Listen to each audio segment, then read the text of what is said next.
El señor Alcohol y yo. Veterano de guerra, profesor de escuela superior, su largo trato con el señor Alcohol lo dejó solo y deprimido, lleno de rencores y lástima de sí mismo. En un momento de lucidez recordó el nombre de Alcohólicos Anónimos. El señor Alcohol y yo hemos tenido una relación interpersonal durante muchos años.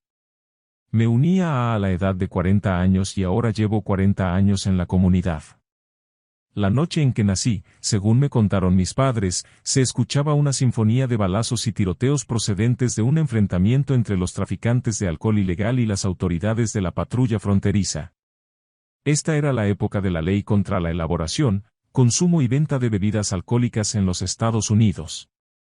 El contrabando de alcohol era tan lucrativo entonces como hoy día es el contrabando de las drogas. Mi barrio era un corredor frecuentado por los traficantes, porque se encuentra escondido en la línea divisoria a la orilla del río. Considero el haber nacido rodeado por el señor Alcohol como un presagio de lo que me esperaba en los futuros años de mi vida. Al poco tiempo después de mi nacimiento mi familia se trasladó hacia el norte para radicarse en un pueblo pequeño. Allí pasé mi niñez y mi juventud hasta llegar a la edad de casi 15 años. El señor Alcohol y yo empezamos una relación muy especial. Desde el principio me gustó el alcohol. Producía en mí una cierta alegría, un bienestar inigualable. Mi padre era maestro sastre y cortador y le daba por establecer negocios y talleres. Por medio de su empeño y dedicación, la familia llegó a estar muy bien puesta en la comunidad del pueblo. Yo era el hijo primogénito de mi padre y él siempre fue muy bueno conmigo. Estaba muy orgulloso de su hijo. Me compraba de todo, buena ropa, juguetes, y demás. He sido rico y también he sido muy pobre y prefiero ser rico. En casa mi madre usaba el vino para cocinar, como aperitivo, y como una especie de brindis ofrecido después de las comidas y en ciertas ocasiones sociales. Al principio me daban a probar una copita, pero no tardaron en observar que yo no era de los que se toman solo una copita.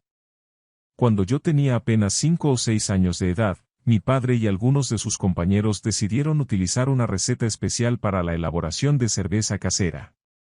Descubrí dónde tenían guardada la cerveza después de embotellarla. Cogí 2 o 3 cervezas y tomé hasta ponerme ebrio. Luego fui al taller de mi padre donde se encontraban algunos clientes, empleados y amigos. Allí les presenté un acto teatral y les desempeñé un papel de payasito como en el circo. La gente me aplaudió y se divirtió al ver al borrachito. En casa hubo una gran discusión para establecer medios de evitar que yo volviera a reunirme con mi compañero, el señor Alcohol. Reconozco hoy en día que a esa temprana edad yo no era un niño vicioso, sino que padecía y aún padezco de una compulsión física mezclada con una obsesión mental que me conducen a seguir ingiriendo alcohol desde el momento que empiezo a tomarlo. Para la década de los 30, mi padre perdió sus negocios y empezó a vender todos sus bienes para así poder seguir existiendo. Llegué a saber lo que es la vil pobreza, el hambre y la humillación. Con el tiempo me fui llenando de ira y resentimientos al ver a mi familia carente de alimentos, alojamiento y ropa. Culpaba al gobierno y a todo el mundo, especialmente a aquellos que poseían bienes y no compartían con los que no tenían nada. A esos los miraba con odio y recelo. En 1935 se revocó la ley de la prohibición del alcohol y una cervecería muy grande almacenó una gran cantidad de cerveza en una vieja bodega a las orillas del pueblo. Mis compañeritos y yo pronto encontramos la manera de extraer cervezas por una apertura escondida en la parte posterior de la bodega. Cada fin de semana nos reuníamos para pasar la tarde hablando y bebiendo nuestras cervecitas. Teníamos unos 10, 11, o no más de 12 años de edad. Mis amigos se tomaban solamente 2 o 3 cervezas y se iban a sus casas o a otros lugares. Tenían miedo a embriagarse, a ser descubiertos en el acto del robo, o bien no les agradaba la cerveza tanto como a mí. A mí me encantaba llevarme mis cervezas a la orilla del río y beber a mis anchas bajo los árboles. Soñaba despierto que algún día llegaría a ser un gran ingeniero o arquitecto y me haría rico en la construcción de grandes edificios, puentes y magníficas residencias. Me quedaba dormido y soñaba con tener una linda esposa y unos hijos muy cariñosos y bien educados. Despertaba asustado y luego me llenaba de ira al enfrentarme con la realidad de mi situación. A veces me volvía a embriagar para escaparme de la realidad. Continuaban mis relaciones con el señor alcohol. Mi familia y yo sobrevivíamos un invierno muy duro en una casita sin calefacción. No teníamos para comprar combustible y carecíamos de ropa invernal. Esto hacía que me llenara más y más de ira y odio. Culpaba al gobierno y las gentes avarientas e inhumanas. Yo creía en la existencia de un Dios, pero este era un Dios que no tenía compasión de mi familia ni del resto de la gente pobre de nuestro pueblo. Parecía que mis plegarias a él caían en oídos sordos.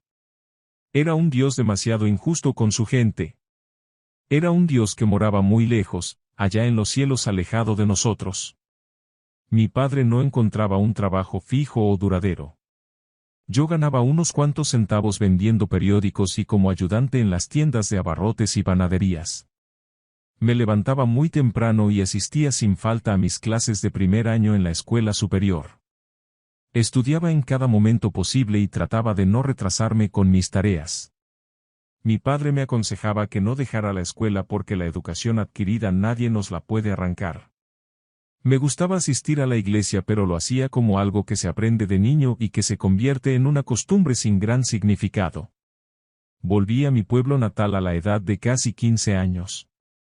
En la escuela superior encontré amigos y amigas de mi barrio natal y a muchos condiscípulos que habitaban en otros barrios de la ciudad. Yo siempre escogía como amigos a los que les gustaba tomar, y reanudaba mi compañerismo con el señor alcohol. Por falta de dinero o miedo a emborracharme me limitaba en la bebida que tomaba. Pero siempre me quedaba con el deseo de volver a tomar. Un día de mayo de 1940 algunos amigos y yo compramos una botella de tequila y nada más recuerdo que empezamos a tomar. Mis compañeros regresaron a sus casas y yo amanecí tirado en un parque, debajo de una estatua, con la botella vacía en las manos. Esta fue mi primera laguna mental. No me acordaba de nada de lo que había sucedido después de haber empezado a tomar. Dejé completamente de tomar durante largo tiempo. El señor alcohol había encontrado mi talón de Aquiles y sabía cómo tomar posesión de mí. Durante la Segunda Guerra Mundial, en 1943, me alisté con el resto de mis compañeros en la Marina Militar Americana. En la víspera de nuestra salida empecé de nuevo a tomar y el resultado fue que ellos me tuvieron que llevar al tren la mañana siguiente para presentarme a la hora debida en la base de entrenamiento. Llevaba conmigo al señor alcohol. Terminé mi entrenamiento básico y obtuve la especialidad de electricista marino y enseguida fui estacionado en una base naval en el frente de batalla. En mi taller de electricista había un congelador que producía todo el hielo para la base.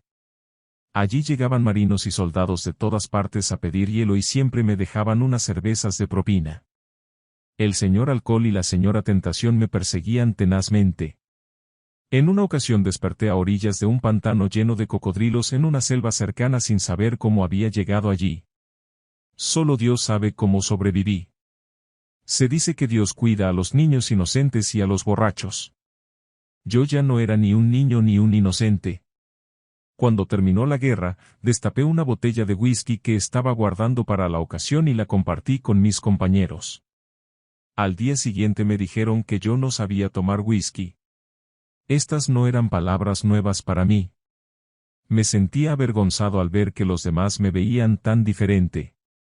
Reconocía que tenía que encontrar la manera de cambiar mi forma de beber. A los 20 años de edad no creía ser alcohólico. Me esperaban otros 20 años de lucha contra el señor alcohol. Al darme de baja de la Marina Militar regresé a mi pueblo natal a reanudar mis estudios en la Universidad Estatal. Como veterano de la guerra recibí una beca del gobierno. Estudiaba para ingeniero electricista y trabajaba un horario limitado como dibujante en una oficina de ingenieros. Estos me ayudaban con mis tareas de ciencias y matemáticas porque las encontraba difíciles después de 3 años de ausencia de los estudios académicos. Acepté una invitación a una reunión juvenil en el centro de actividades de la catedral ubicada cerca de la universidad. Me sentía fuera de lugar al ver que los asistentes venían de un sector social superior al mío, pues mi familia aún vivía en la pobreza.